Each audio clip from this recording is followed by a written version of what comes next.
Mimi ni Mkenya mzalendo. Je, wewe?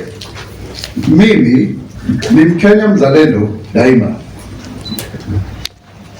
Leo hii tumekuja kwa mara ya kwanza kuwa na kikao hiki rasmi na wanahabari kutokea katika jumba hili la Harambee Annex, na kutokea sasa mpaka kusonga mbele, hii ndio itakuwa makao rasmi ya msemaji mkuu wa serikali. Hii ndio media center yetu mpya. Ilikuwa awali ikitumiwa na Mheshimiwa Raila Odinga alipokuwa waziri mkuu, ikatumiwa kidogo na aliyekuwa naibu rais, sasa ambaye ni rais, Mheshimiwa William Ruto, na baadaye sasa inatumiwa na msemaji mkuu wa serikali kutokana na amri ya rais mwenyewe.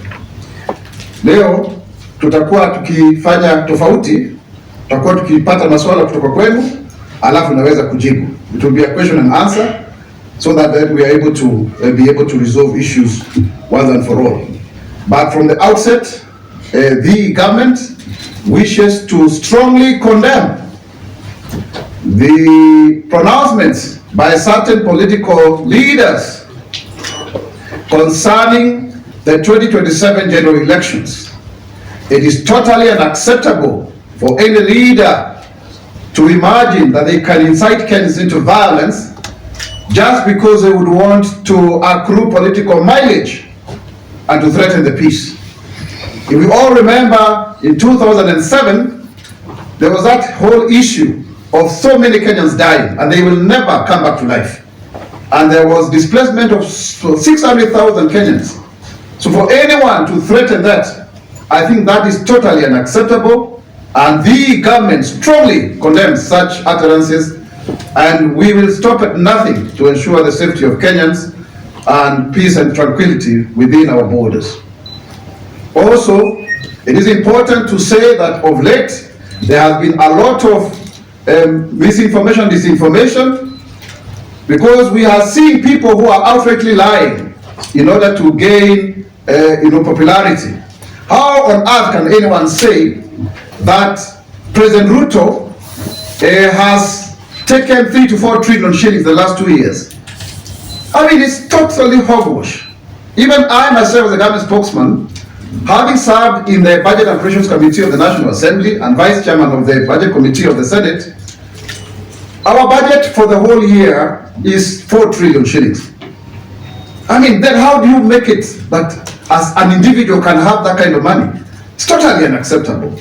I think some of these things are outlandish and they have to be called out because they are meant to incite Kenyans against the government and its programs, because people are now seeing that the government, having taken painful decisions initially, now they are starting to yield. These programs are starting to work. If you look at, for example, tomorrow, we shall have the affordable housing, the first time that we'll have keys that will be handed over by none other than His Excellency the President at Mukuru. It's now no longer Mukuru slums, it's Mukuru estate, you know, and you can see the people of Riera village are very happy. 13,248 units are up, and 1,080 people will receive their keys already. Over 970 of those units have been verified and the ownership.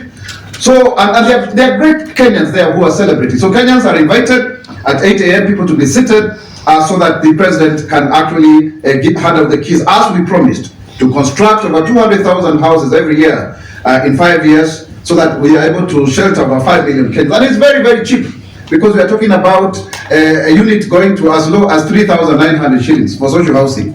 3,900 shillings per month.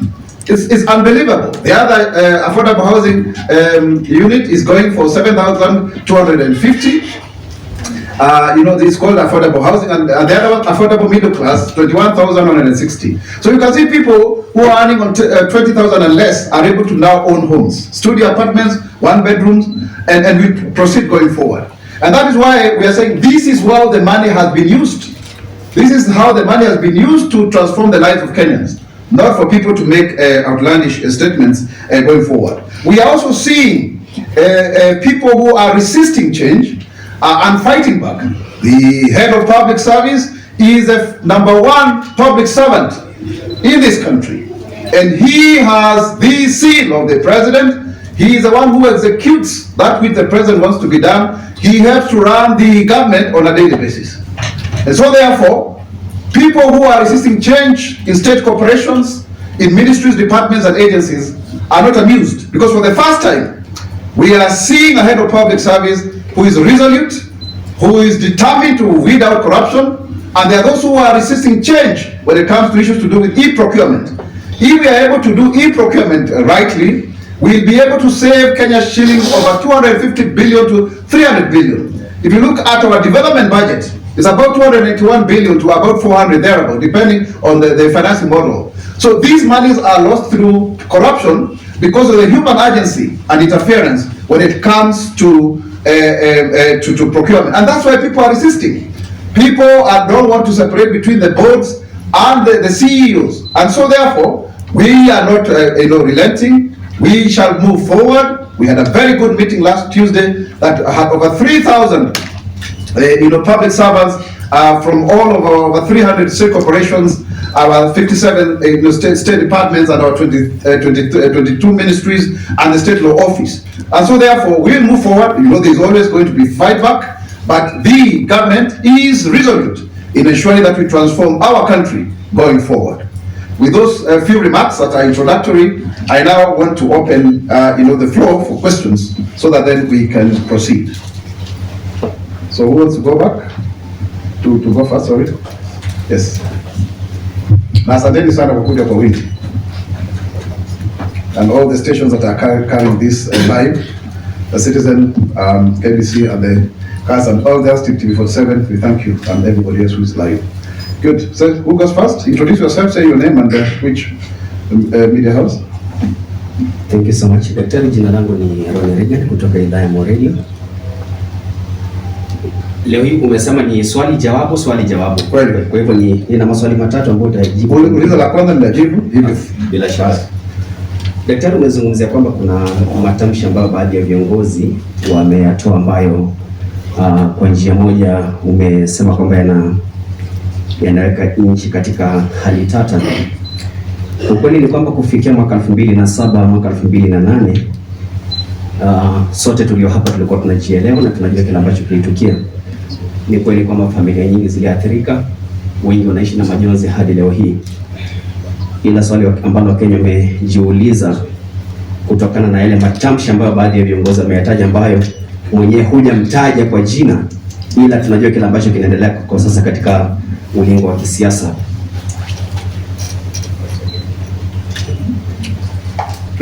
Uliza swali. Naelekea kwa swali. Swali langu ni hili. Tumeona viongozi wengi sana serikalini wakizungumza, wakijitanua kifua.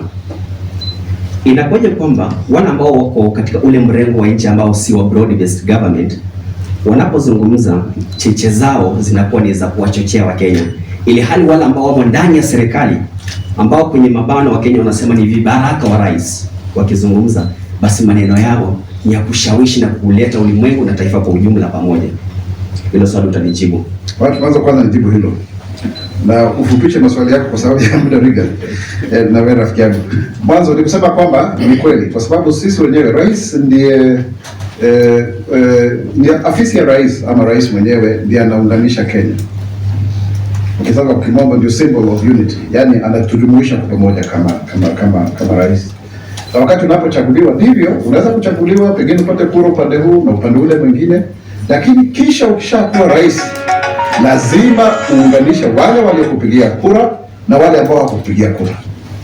Kwa hivyo ni jukumu letu sisi ambao tuko katika serikali, watuite vibaraka ama vikaragosi ama majina mengine, lakini lazima tuwe na ule utaifa na uzalendo, kwa sababu Mungu hakufanya makosa kufanya kila Mkenya aweze kuishi katika nchi hii, na haijalishi umetoka katika tabaka lipi ama kabila lipi. Tuko hapa katika tabaka mbalimbali, tuko katika mwenendo tofauti ya kimaisha. Kwa hivyo lazima tusitizie umoja na uwiano na upendo. Nafikiri nimeweza kujibu. Umesema nifupishe maswali. Where is the government seal right now? Katika when you look at the law is very clear, The seal is under the head of public service. That is the law. It was passed recently because of the executioning. The role of the head of public service is to execute the orders of the president. That is why even my office is under the executive office of the president, chief of staff and the head of public service. Next question. So Dr. that is to say the AG doesn't hold the government seal. The new law is that the head of public service is the one who has the public seal. But was it communicated to Kenyans? Are the citizens aware that the government seal left the AG's office to head of public service? Regan, that is a process that went through Parliament. The law was passed. There was public participation. When was that? Sometimes last year. So let us maintain that way. You can confirm with the answer. You can confirm with the proceedings. There was public participation, and there's nothing wrong with that. For your information. So what happens to AG? So therefore, the AG remains with his powers as the principal legal advisor of the president. But the seal of the president, of the government, is within the executives of the president. Let's go to the next question. My last question. We are very much aware what happened to Ngong Forest. There was a public outcry when the trees were being felled. And Kenyans asked, mbona msitu wa Ngong unaangushwa? Jawabu ambalo tulipata kutoka kwa the then cabinet secretary wa mazingira alitueleza kwamba wanaangusha miti ambayo imezeeka, ambayo haina umuhimu wala faida kwa Wakenya, ndio wapande miti ambayo inaleta umuhimu na faida kwa Wakenya. Ujenzi ukaanza. Serikali ilijua kile ambacho kilikuwa kinafanyika. I&M Foundation na serikali ya Kenya walishika na kuleta ujenzi ambao walisema walikuwa pia uleta manufaa kwa Wakenya. Suddenly, mbona ujenzi huu umesitishwa? Asante sana. Msimamo wetu kama serikali ni kwamba tutaendelea kupanda miti, sio tu katika msitu wa Ngong, lakini pia misitu mingine yote ambayo iko hapa nchini, na pia tunasisitizia pia Wakenya waweze kupanda miti, hususan hata katika mashamba yao madogo madogo, ndiposa tuweze kuwa na miti bilioni 15 kama vile ilivyokuwa ni agizo ama azimio la Mheshimiwa Rais.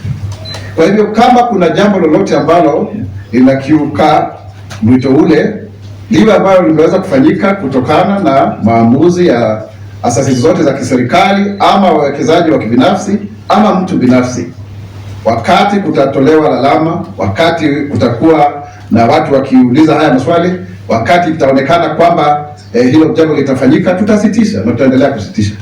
Kwa hiyo ni vizuri na tunawarai wa Kenya waweze kutoa maoni yao, na serikali hii inaweza kusikiza na inaweza kufanya kulingana na maamuzi yake.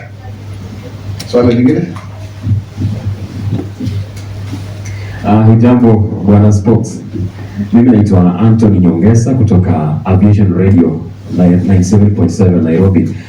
Swali langu kidogo linahusiana na kile ambacho kimeonekana kuwa ukiukaji wa haki za kibinadamu katika mkataba au Jumuiya ya Afrika Mashariki. Siku ya jana tumeshuhudia mawakili akiwemo Martha Karua kule Tanzania ukirejeshwa hapa nchini, na walikuwa wamekwenda kuwakilisha mwenzao kitaaluma yao, na mpaka sasa hivi hatujaona Wizara ya Masuala ya Nje ikitoa taarifa yoyote. Ni swala ambalo pia nimetarajia ukiingia hapo utakuwa unalizungumzia, nikaona hujazungumzia, ndio maana nikakuuliza Kenya inasema nini, kwa sababu ni ukiukaji. Kuna mkataba wa East African Establishment ile statute iko pale. Sasa kwamba Wakenya wako huru kutoka taifa moja Uganda, Kenya, Tanzania kuingia taifa ambalo wanataka bila vizuizi, na kama kuna vizuizi lazima sababu zitolewe. Je, kwa upande wa serikali, serikali ya Tanzania imetoa sababu yoyote ya kuwarejesha nchini wale mawakili? Asante sana kwa swala hilo, na kama ambavyo nimeelezea kutokea sasa kusonga mbele, tutakuwa unauliza maswali na kujibu, sio tu kusoma. Ni kweli kwamba Mheshimiwa Martha Karua na wengineo walikuwa wamekwenda kule kwa kutaka kuwakilisha mawakili wa Tundu Lissu. Na ni kweli kwamba katika Umoja wa Afrika Mashariki ambao sasa hivi mwenyekiti ni Mheshimiwa Rais William Ruto, watu wanaweza kwenda, wana uhuru wa kwenda kutoka nchi nyingine mpaka ile nyingine. Na nafikiri mmeona watu wengi sana hata kutoka Burundi ambao wanafanya kazi hapa, watu wa kutoka hata Kongo wengi sana tu, hata Rwanda. Na sasa hilo sio jambo ambalo ni geni, kwamba kuna soko huria, soko hili la Afrika Mashariki, ukanda huu wetu, na ni jumuiya pia. Kwa hiyo hilo sio jambo ambalo tunafaa kusema kwamba lipo katika kanuni zetu na mkataba. Na hata wakati mmoja tulikuwa na kile ambacho tunakiita coalition of the willing, ambapo Kenya, Uganda na Rwanda hauhitaji hata kuwa na passport, unahitaji tu kuwa na kitambulisho, na mimi nimeshawahi kusafiri na kitambulisho kwenda Uganda. Lakini kama serikali mojawapo ya jumuiya nchi hizi 7 pengine imeonelea kwamba mtu fulani hafai kuingia katika nchini kwake, basi ina ruksa, ina mamlaka wa kuweza kusema kwamba kama ni wewe usiweze kuingia, kama ni wewe Mwaura usikwende kule, kama ni wewe Nyongeza usikwenda kule. Kwa hivyo bado wao wana ule uwezo fauka ya kwamba ni soko huria na watu wanaweza kuuza bidhaa na kuenda katika maeneo tofauti tofauti katika ukanda huu wote wa Afrika Mashariki. Kwa hiyo kama wao wameamua vile, huo ni uamuzi wao, lakini hilo haliondolei kwamba kuna uhuru, kwa sababu pengine hatujui kile ambacho kilifanya wafanye vile, kwa sababu hayo ni maamuzi ya kwao, na Kenya haihusiki hata kidogo kwa mambo yale, kwa sababu hata sisi wenyewe tunaweza kusema kwamba mtu fulani asiweze kuingia katika nchi hii kama serikali. Next question. Yes. Imani Ngelo. Yeah.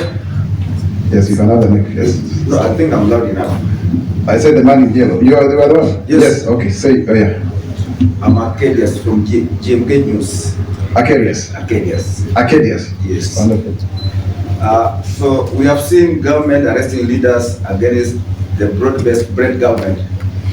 Does the government has planned to silence its criticizers? Sorry, can you give me an example of somebody who's been arrested against the broad-based government? We are like Peter Salasia, who has been against the government. I think it's not fair to say that people who are being arrested are the ones against the broad-based government. I don't think that's a fair statement. If you look at anyone who may have been arrested, you have to deal with that on a case-by-case basis. It cannot be that then the assertion is that they do not want to support the broad-based government. Because why am I saying so?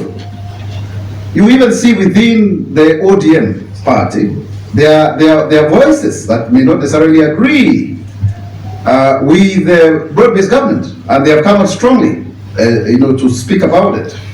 We are a free and a democratic country, and it's not just ODM. Look at UDA. You'll find quite a number of members who are having contrary opinion, and they are still not arrested by anyone whatsoever. So I think that's not right, my friend Arcadia from GMK. That is actually propaganda and fake news. Thank you. Next question. I'm Lawrence Rono. First, I want you to clear the hair. Lawrence Rono from which media? I am from Kenya Online Media. Yes, Lawrence. So what I want you first to clear the hair. There's some rumors circulating that DCI, EACC are camping Manyora and current former deputy president's residence. Is it true? Number two, we have seen the excitement address from someone, and there is some information circulating that maybe be arrested. What will the government do to counter if, because those people have followers, and we have seen at some instances the DCI, EACC being monolized, harassed by their followers. So what will the government do or counter if they face resistance, if they try take those guys face the law? First and foremost, it is important to say very clearly, Rono, that nobody is above the law. And the government will not sit back to see Kenyans being incited into violence The role of the government is to maintain law and order. And it doesn't matter who is doing the wrong thing. No. So we cannot say that government shall be held hostage because individuals have followers. Even the government has its own followers. And I think we all are followers of Kenya. We should be protected at all costs because we don't have any other hope other than this one. We have a country that is doing extremely well, that is the third largest economy in sub-Saharan Africa after having overtaken now Ethiopia and Angola, sixth in the whole of Africa, a country that has received the highest amount of investment money, startup capital for the last 2 years, $800 million, 2023, $638 million, 2024, a country whose shilling is strengthened, a country whose foreign reserves are now 9.6 billion, so that at for 6 months we can stay without having any new dollar in the economy and we'll be able to do our imports. A country that is rising, that has reduced the cost of living, a country that has been able to stabilize the fuel crisis, a country that has also been able to contain insecurity in heretofore banditry areas to a large extent, a country that has also been able to be respected as a voice in Africa on matters climate change, the reform of the international financial system. That is why we even see the president being invited in China, in America, because we have become the face of Africa. That is a country that we must protect at all cost, without fear or favor. Next question. Yes, good morning. This is Jeremy Joe from Govt Radio. My question is, why is the government trying to impeach the impeached leaders from People's Heart? Yesterday, we saw police officers attacking the peaceful meeting of a former Meru governor. They tear gassed. The driver was hurt. She is now hospitalized. And also, during Mother's Day, she was tear gassed. So why is the government trying to impeach leaders from People's Heart? First and foremost, I like your pronunciation, to impeach the impeached. I don't think we can say that is not even possible. It's not even workable, because we win support through persuasion. It's the art of seduction, my brother. But we will not also allow lawlessness and incitement.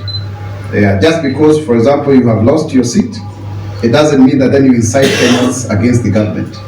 That is not acceptable, and the government will stop at nothing to ensure that there's law and order. Because when people get incited, you know what happened in Rwanda and Burundi. You know very well what happened here in 2007. You know how skirmishes affected places even in 1992 in Molo. We have to be very careful, and we must stop it at this point in time so that it doesn't go far too long, and then we start regretting. That we will be very firm on. Good. Any other question? Good morning. My name is Kevin Chirio, and I have two questions. Kevin, you're from which media? Daily Nation. Of course, yes. One, you have not clearly stated this issue about the claimed threats maybe that the government is trying to follow up on the opposition leaders. As we speak, we have seen news about former deputy president residence being occupied by perceived PCI officers, and also the home of Trans Nzoia Governor George Mutembei. So is it that the government is trying to silence these people? And also, secondly, on the issue of Martha Karua, we have previously seen opposition leaders from other countries making or walking around here freely without any intimidation, except the issue of Kizza Besigye. And what's the government position on this? Like, when we allow other opposition leaders to walk freely in Kenya, but when our opposition leaders from Kenya try to enter other countries, we see them being detained and subsequently being deported. What's the take of this? And going forward, do we expect to see the government of Kenya maybe trying to mend its fences with Tanzania? Thank you. I don't think there is any diplomatic spat between Kenya and Tanzania. As I said, any country has a right to admit anyone within its territories. And we, as a government, knowing very well that even the chairmanship of the East African community is now resident with our president, cannot say or emphasize that further. The only thing is that if a certain government feels that they have information against a particular individual, whether in government or in opposition, they have the right to admit. The fact that there is free movement of people and goods, and even now we have e-visa here, ETA, it doesn't mean that then we don't take precautions. Sometimes even before, when you have applied to come, you have to be screened, because we can't just allow everyone to come to our country. It's also not true, Kevin, to say that opposition leaders are being disallowed from visiting other foreign countries. I personally have met with Kizza Besigye here, actually. And you can see even when Raila Odinga was an opposition leader, he used to travel out to Tanzania.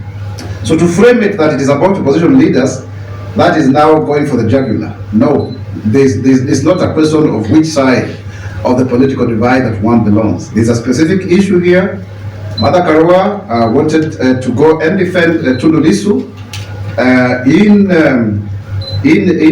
Tanzania. So Tundu Lissu is somebody I know personally, and the government there feels otherwise, and they were deported. So it has nothing to do with opposition leaders, because other opposition leaders have not been refused admission in that regard. It's specific to this, and that we cannot question, because it is a decision of the Tanzanian government. When it comes to the opposition leaders here, when the security apparatus have information against any leader, and especially on incitement, this time around we are not taking it very kindly to anyone, and we are not going to be using kids' glove. We are not. We are going to be very hard on anyone who is trying to incite the country, because we know where we are, we know where we have been before. All the way to the ICC, we will not allow our country to degenerate into anarchy and chaos. Next question? Okay. It's me again. No, I think let's get somebody else. It's only fair to have. We have many people. Kindly. We have many journalists. Hello, good morning. Yes. My name is Muganda. I'm a journalist for the Standard newspaper. Yes, Muganda. So the UN and civil society have said that the human rights situation in the country is sad. Torture, enforced disappearance, etc. What is this? What is your take on the UN report, and what is the status of human rights in the country? Sorry, Muganda, I want to question you. Which UN report are you referring to? Because that's a general statement. You need to be factual. Right? Civil society in Kenya, yes, but which UN report are you referring to? They have definitely released. No.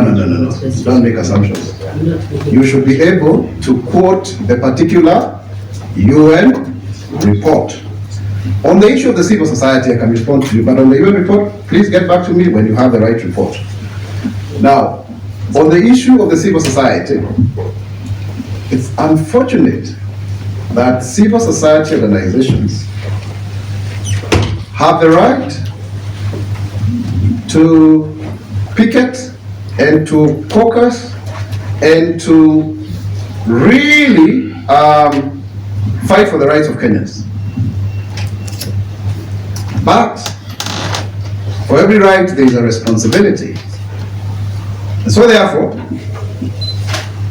we have seen of late members of the civil society, of which I'm a former member already, by the way, that's why I started my career, indulging into politics. And I was very surprised. About 3 weeks ago, I was invited at a civil society event, and I was even with some of my colleagues who were here. And the same members of the civil society could not allow me to speak. They were just shouting. I mean, I did have a right to speak. They are indulging into misinformation and disinformation. There is this Diana Gishengo, the leader, is it the Institute of Social Accountability? She went on Spice FM, lying openly that my office has got 36 billion. I wish I had the money. I mean, how do you make such blatant lies and you get away with it? The budget of the office of government spokesperson is not even 100 million.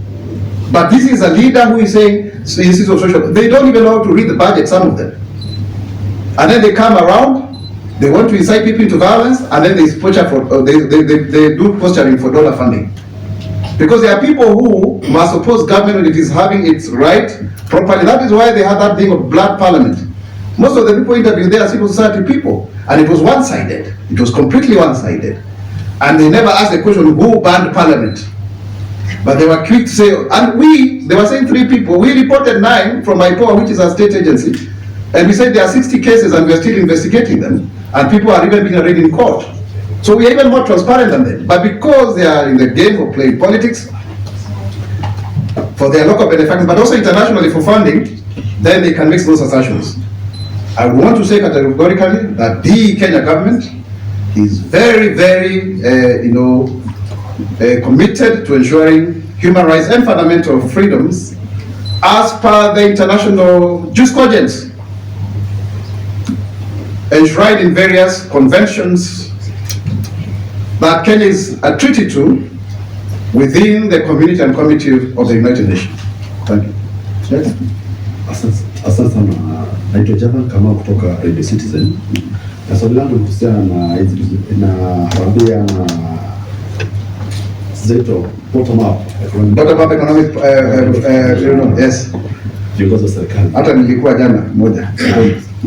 Kumaanisha serikali imeshindwa kusaidia wananchi wote, sasa inaenda kufanya harambee kule mashinani, ama lengo la hizi harambee ni nini?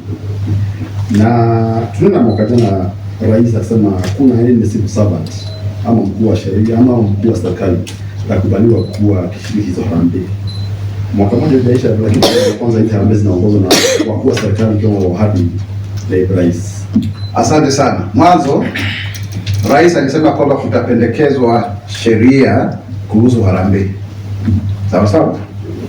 Hiyo sheria bado haijapasishwa bungeni. Wakati kipasishwa itatoa kanuni na mikakati ya ni vipi ambavyo unaweza kuhusishwa katika harambee. Na harambee ni jambo ambalo tumelizoea, ni jambo ambalo tumekuwa tukilifanya, na wengi wetu hata hapa wamesomeshwa kupitia harambee. Hata wakati tulikuwa chuo kikuu tunasema degree ni harambee, na hata sasa tuko harambee annex. Kwa hiyo harambee ni jambo zuri zaidi, iko hata katika nembo ya Kenya nafikiri. Na kwa hiyo sisi tumetoa njia mbadala za kuweza kuwapatia Wakenya pesa mfukoni. Kwa mfano, ule mfuko wa fedha wa Hustler Fund sasa hivi umeweza kuwafaidi Wakenya zaidi ya milioni 25. Na hakuna rashasha na mbwembe, kwa sababu unatumia tu simu yako rununu, unapata fedha zako, unalipa. Zaidi ya bilioni 70, sio zile 50 za kwanza, zimeweza kupatianwa katika mfuko huu, na hata wengine wameweza kuwekeza pesa zingine pale. Kwa hiyo ni jambo ambalo tutawasaidia Wakenya, zaidi ya Wakenya milioni 25. Lakini bado kuna vikundi ambavyo havijafikiwa, kwa sababu ukiangalia vile vikundi ambavyo viko katika Hustler Fund sio vingi tu. Kwa lazima tuende kule tuwazungumzie, wana mahitaji yao, wanatuambia kile ambacho wanataka, tunawasikiza, alafu tunawaachia pia pesa yao ya kufanya maendeleo. Na sidhani nimesikia mtu yote akilalamika kwamba anafaidi kutokana na lile. Kwa hivyo Jonathan, tutaendelea kufanya lile, na tunaongozwa ni wabunge wanakuja kwa pamoja, na hata viongozi wa serikali, kwa sababu ni serikali yetu, na tukiongozwa pia na naibu rais ambaye ni Profesa Kithure Kindiki, ambaye sasa anatuongoza kwa nini, na hata sio yeye peke yake, kuna viongozi wengine ambao tunaenda katika, na tutaendelea kufanya vile ili tuweze kuwainua Wakenya, sababu tuliahidi mambo ya bottom up. Sasa tuko kwenye serikali, sio tu kuahidi, ni kutekeleza. Asante. Another question? Good morning, Dr. My name is Caleb Kuri from Jetka Media. Yes. And there's something you talked about earlier on not hustler companies, housing fund, housing. Affordable housing. Affordable housing itself. Yes, please. So my question is, how many units are ready, and what criteria is the government using to decide who gets the house and who doesn't? And there's another question also on Hustler Fund. Okay. There's a time when we heard that the government is going to use forceful measures to recover the money for those who are defaulting. So what is the government doing on that front as well? Yes, we have enough data to see to it that we can tell. For those who are defaulting, what measures we shall use will be announced as we go by, but we will do so because it's not fair for you to take money and then you don't want to pay. And you remember the Minister for Cooperatives spoke very strongly about it. But let me come to the issue of affordable housing and allow me to refer here. Tomorrow, 20th May 2025 at 8 a.m. marks a historic milestone in Kenya's journey towards dignified living for all, as His Excellency President William Ruto presides over the handover of 1,080 keys to beneficiaries of the Mukuru Affordable Housing Project in Embakasi South, Nairobi, as the largest single housing initiative in the country, spanning 56 acres and comprising 13,248 units. You don't need to know anyone. You just go online, Boma Yangu, *832#, you register, and then you are qualified according to where the houses are. So you don't need to know anyone. And it's one house, one ID. That's one house, one national ID. The Mukuru project stands as a beacon of hope for low-income families. This event symbolizes the government's unwavering commitment to the bottom-up economic transformation agenda, addressing Kenya's urban housing deficit and uplifting communities long burdened by the challenges of informal settlements. The handover of these modern, safe and affordable homes is a testament to the transformative power of the affordable housing program, offering residents not just shelter, but a pathway to stability, security and pride.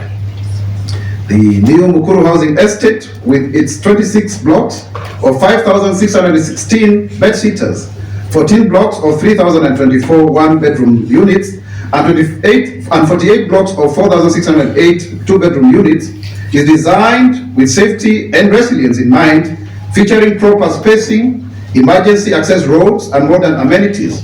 Beneficiaries like Maximilian Kamodo, who once paid Kenya shillings 4,000 monthly for cramped fire-prone Mabati rooms, will now invest in home ownership with payments of as low as 3,494 per month for a studio apartment valued at 640,000. This rent-to-own model, supported by flexible payment plans and deposits assistance, ensures accessible homes for low-income earners who are your day-to-day Njengo man, Mama Mboga, Boda Boda rider, because that's the kind of rent that they pay, turning the dream of home ownership into reality. The project has created over 160,000 jobs and counting, empowering local communities and driving economic growth. As we celebrate these landmark achievements, the Mukuru project underscores the government's broader vision to deliver 200,000 affordable housing units annually, reducing the national housing deficit and transforming informal settlements across Kenya, with 970 of the 1,080 households already verified and final touches underway for tomorrow. The excitement amongst beneficiaries is palpable. Residents like Godfrey Odhiambo, chairman of Mukuru's Riara Village Beneficiaries Association, describes the estate as our new Konza city, a source of community pride and a model for urban development. So you can see that many people are benefiting. We've been there. With somebody like Bibiana Wambua saying that now at least there is clean water. She also tells us how children who are walking in darkness as we're going to school, now they don't have to have a lot of fires there. Or Ongoso, who has been there for 20 years without owning a home. It's really wonderful stories that we're getting there. And that is a Kenyan spirit that we want to emphasize on. That is a Kenyan spirit that we want to have. And that's why we are very happy about our athletes in Doha because of their win, Cheroyot, Chepchirchir, and that whole group. We say, Kongole, Hongera, we are very proud of you. And that we want every Kenyan to win. We want every Kenyan to win. We want every Kenyan to go to school and to be actually well fed. And that is why in matters of education, the Kenya Kwanza administration has prioritized equitable access to quality education, skills development and systemic reforms to empower learners, educators and institutions. When it comes to employment of teachers, the government has employed 76,000 teachers, including 68,313 junior secondary school teachers on permanent and pensionable terms, as part of this goal to recruit 116,000 educators by the year 2027. An additional 24,000 teachers are set to be employed by the next financial year, further reducing the teacher shortage previously estimated at 90,000. And even as we speak, we are replacing those that have left the teaching profession due to natural attrition. The advertisement is there, over 2,000 positions. And for example, in Bungoma County, the deployment of 1,500 new JSS teachers has lowered the student-teacher ratio, enabling personalized attention for learners and improving academic outcomes in subjects like mathematics and science. This has enabled schools like Kimilili Primary to offer specialized science lessons, boosting student performance in national assessment. The review of the competence-based curriculum CBC, the education system has transitioned from the competence-based curriculum CBC to, this is a new term, to the competency-based education and training CBET. So we are no longer saying CBC, it's now CBET. This CBET framework has been as a result of extensive public consultations. It emphasizes practical skills, critical thinking, and innovation, aligning education with market needs and betters job creation goal. The Kenya Institute of Curriculum Development has streamlined subjects to reduce the burden on students and teachers. At Mwiki Primary School in Nairobi, the biggest primary school that we ever have, over 3,000 kids, grade 7 students under CBET are engaged in community-based projects such as designing low-cost water purification systems, integrating science, entrepreneurship, and environmental education. We've also been able to enroll 3,520 students at the National Open University of Kenya. This is very good, out from 1,500 before. The National Open University of Kenya, chartered in August of 2023 and based at Konza City, Machakos County, has enrolled 3,520 students since its inception. The institution leverages digital platforms to provide flexible, affordable higher education, particularly for working professionals and learners in undeserved regions. Peter Omondi, a 32-year-old nurse from Siaya, is pursuing a bachelor's degree in public health through the Open University online platform, enabling him to advance his career while continuing his job at a local health center without relocating. And we're asking Kenyans to register in huge numbers. Our target is that by now we should have 5,000. Please register. You can work as you learn. So because we need to create awareness on that. Please, the members of the state help us in doing so that many people can register in the Open University. Successful transition to junior secondary school JSS. We have now, as a government, been able to build 23,800 new classrooms, 18,000 from the national government, and 5,800 through CDF. This transition to the JSS curriculum under the CBET framework has been bolstered by the construction of these new classrooms nationwide, ensuring adequate infrastructure for 1.31 million learners registered for the 2024 Kenya Primary School Education Assessment, KPSEA. The JSS curriculum introduces vocational technical training skills, early preparing students for diverse career paths.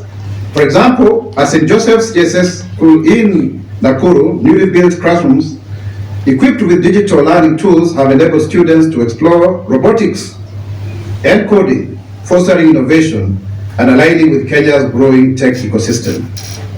On TVET, it is important for us to report that 238 institutions have been built across 290 constituencies, only remaining 52.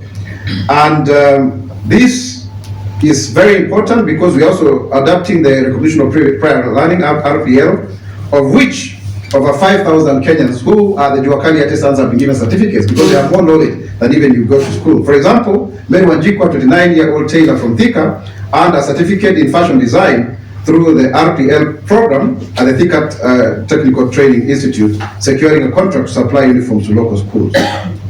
On the university and tertiary education funding model, the government is refining the university and tertiary education funding model to ensure equitable access to quality education, increase financing support through the Higher Education Loans Board, and adjustments to the public university funding model has expanded opportunities for many. In 2024, 36,282 students enrolled in public primary teacher training colleges, a 49.5% increase from 2023 because now they can see their jobs for teachers, driven by the revised entry requirements and enhancing funding even for those who are marginalized, people with disabilities, and people from marginalized areas. Like Amina Hussein, a first-year student at Kenyatta University from Garissa, is able to benefit from the revised funding model, which covers 80% of her tuition fees, allowing her to pursue a degree in environmental science without financial strain. Further, the government will continue to accelerate outstanding reforms, like upgrading the NEMIS to now KEMIS, Kenya Education Information Management System, and the PSB Talk launched it last week on Thursday. Enhanced KEMIS will improve real-time data collection as demonstrated by its role in tracking textbooks distribution to 99% of public schools in 2024. With 129,463 basic learning institutions in 2024, this is a 38.8% increase from 2023, and TVET enrollment reaching 709,885 students. So TVET enrollment, 709,885 students. Kenya's education sector is expanding rapidly. Initiatives like Nyota project and the RPL, which trains youth with low formal education and targeted investments in rural and regions, are reducing disparities. The government calls on parents, teachers, students, and partners to sustain these gains, ensuring every Kenyan is equipped with the skills and opportunities to thrive. Further, no parent will be required to pay examination fees. The government has eliminated examination fees for the 2025 Kenya Primary School Education Assessment, KEPSEA, Kenya Junior Secondary Education Assessment, KJSEA, and Kenya Certificate of Secondary Education, KCSE, ensuring financial barriers do not hinder students across access to critical assessments. This policy is supported by a restatement of the budget allocation following advocacy to address the 62 billion cut that covers 1.31 billion learners as reported in the 2024 KEPSEA registration. So nobody is going to pay for the examinations. We have set aside some money. The cabinet is making a formal decision on this in due course in the next 1 or so weeks. But I can tell you for sure as a government spokesman that is taken care of, and we have made that decision as a government. So those who are saying that people are going to pay, it's not in the budget, I can tell you for sure that is already taken care of very well, and we've been discussing about this in the last few days. The government of Kenya has taken a firm stance against school principals who unlawfully withhold certificates from candidates due to unpaid fees or other disputes. Such actions could lead to immediate dismissal. This directive, announced in May 2025 and reiterated recently by His Excellency the Deputy President, Kithure Kindiki, addresses complaints from parents and students, particularly in secondary schools, where withholding of KCSE certificates has blocked students from pursuing higher education or employment. For instance, at a public school in Embu County, a principal's refusal to release certificates for 20 students who owe only 10,000 shillings was reversed after intervention from the government through the Ministry of Education, ensuring the students could apply for TVET programs. And we want many Kenyans to apply for TVET so that we can make Kenya a reconstruction site. So those are the brief. And also further to say on the issue of farmers, and the issue of sugar, we have already paid as a government, the Kenya Sugar Board, over 600 million owed to factory workers in the various sugar factories, so that we clear the debt before any form of leasing is done. I know there may be opposition here and there, but we are in consultations, because when you lease these 4 companies, they are more productive, because the 12 that are in private sector are doing very well, and we want productivity, not inertia and having a dead weight. Factories that don't help us, because it's good to adapt new business models for our country. Good. I can take 2 or 3 more questions, then we call it a day. As I said, we have to have a mixed way of doing it. Questions, answers, and when we need to read, we do so. Thank you.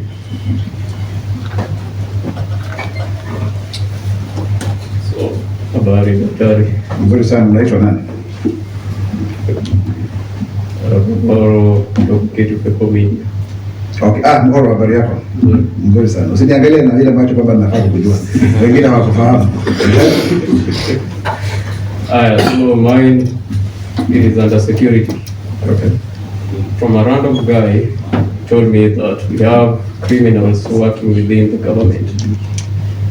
And for sure, maybe the crowd cannot get convinced that the government is working to secure its people. Why don't you just end these issues of political arrests, youth arrests, abductions, etc. Thank you. I think that's not a fair question, Mwaura, because there are lawful arrests and they must continue. No, even when people are talking about abduction before, they were actually lawful arrests, because if there's a warrant of arrest against you, you should be arrested. And of course, it's lawlessness. You can see even on social media, people are just going out there to seek cheap publicity. The government will not stop arresting people. It will arrest those who need to be arrested as per the provisions of the law. That will continue. Anyone who is inciting Kenyans, Uhuru, people will be arrested because we must maintain law and order. That is the position of the government. Next question. Na jina langu ni Silas Kemboi kutoka Radio 47 na swali moja. Jana naibu wa rais Kithure Kindiki alitangaza kwa serikali imeanzisha mpango wa kuwafaidi ama kuwapiga jeki wafanyabiashara wadogo wadogo nchini katika wodi zote, na alisema kwa serikali imetenga shilingi bilioni 28 na kila mfanyabiashara ambaye anafanya biashara ndogo ndogo atafaidika kutokana na mpango huo.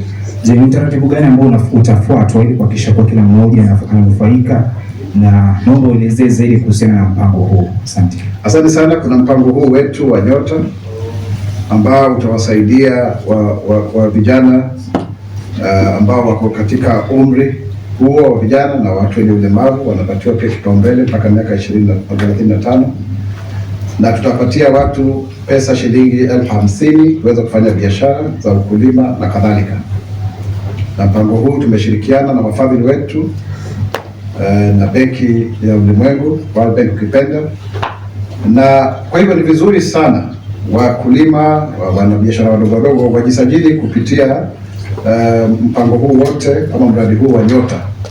Tafadhali tuingie pale, na tuna pesa pia zaidi za pia hawa wafanyabiashara wadogo wadogo, kwa sababu tulisema serikali hii ni ya bottom up.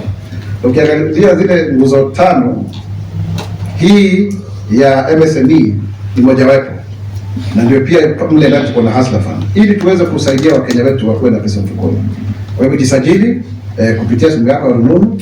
Tumeweza kufanya explainer, tutaweza na ofisi yangu iko na explainer nzuri sana, hata kuko na flyer ambayo inazunguka, tutaweza kushare na nyinyi hapo, ndio pia muelezee zaidi mpate zile details, na ndiposa Wakenya waweze kujisajili waweze kupata hiyo nafasi. Na tupatane na wewe jioni TV 47, Mungu akipenda. Basi swali jingine? A couple of weeks ago, who is this? This is Caleb Korir. Had you asked a question before? Yes. No, let's get somebody else. Kindly. We are quite a number. A lady or somebody.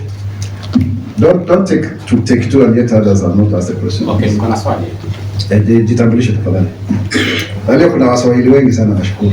Naam. Lakini siku hizi umeona msemaji wa serikali ni Mswahili mwenyewe. Ni mpenzi wa lugha. Kwa hivyo mimi nitatumia lugha ya Kiswahili. Asante. Swali langu kwa waitwa nani? Mimi ni Mutembei kutoka Advanced Radio. CFM. Kwa swali langu ni hili, umezungumzia kwamba serikali yetu ni ya kutoa watu chini kuwapeleka juu. Wakati ambapo rais alikuwa atazungumzia mpango wa dishi na county, alisema kwamba kuna ile mashine ambayo inakuja ya kutengeneza labda chapati, labda kwa yule mama ambaye anapika chapati anaenda kunufaika vipi na mpango, kwa sababu labda riziki yake, na tunataka kuinua kama hao kutoka chini, atakuwa ananufaika vipi kutokana na mpango huu, iwapo tutakuwa kwa sababu ni kama kukandamiza mama ambaye anakuwa anapika chapati pale shuleni, wengine tumepita pale tukikula chapati, atasaidika vipi? Asante sana daktari.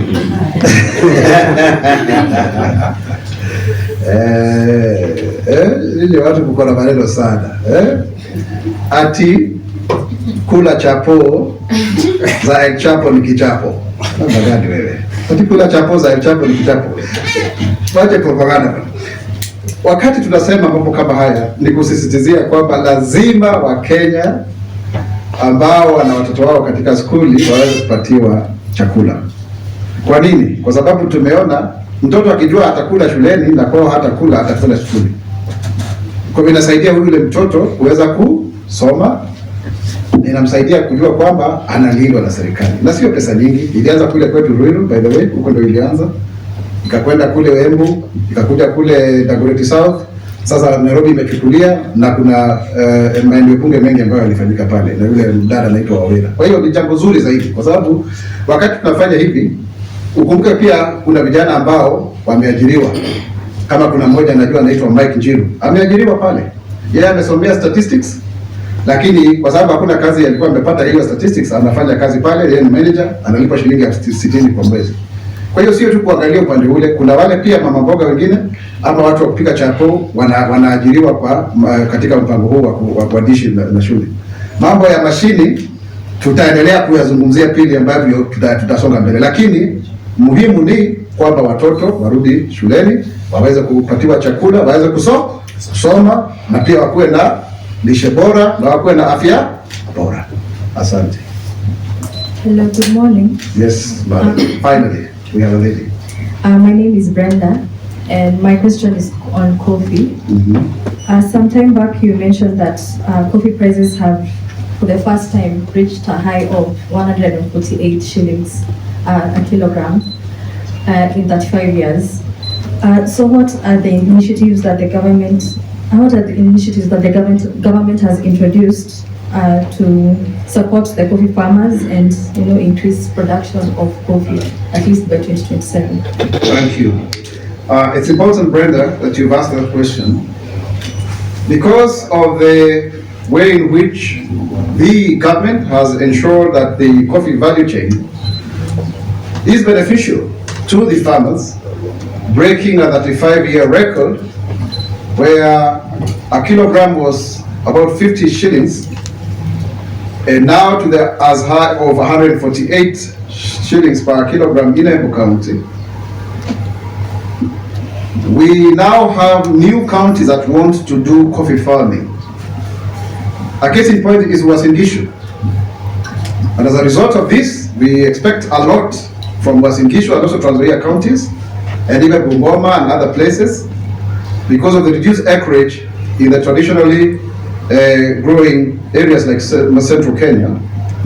And because of this, already the government has been able to give over 200,000 seedlings this year, and another 5 million will be given next year, 2026, with a view to distribute over 20 million seedlings.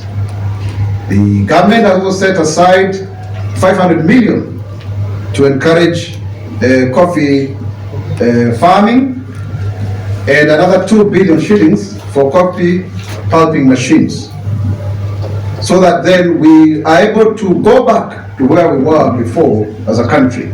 There was a time that coffee was the biggest foreign exchange earner, but it has since been overtaken by, for example, foreign remittances that are giving us up to $4 billion, about almost 600 billion Kenya shillings. So that's where we want to go, because when you have coffee here and then we also packaging it here, that's why we even reduced the cost of packaging in paper. We are proposing that in the finance bill so that we have value addition here, value chain addition. We have them so that we create more jobs for Kenyans. So please, counties that can grow coffee, get into it, smell the coffee. It's the return of the coffee millionaires. Thank you. Tumemaliza. Asanteni sana kwa kuja kwa wingi. This was an early presser. We finished in good time at 10. 10 what time? What's the time now? It's 10:03. Yes, that's a good time. Thank you for coming in good time. Kenya itainuka, Kenya itasimama, Kenya itanawiri kwa umoja na uzalendo. Mimi ni Mkenya mzalendo. Je, wewe? Mimi ni Mkenya mzalendo daima. Asanteni.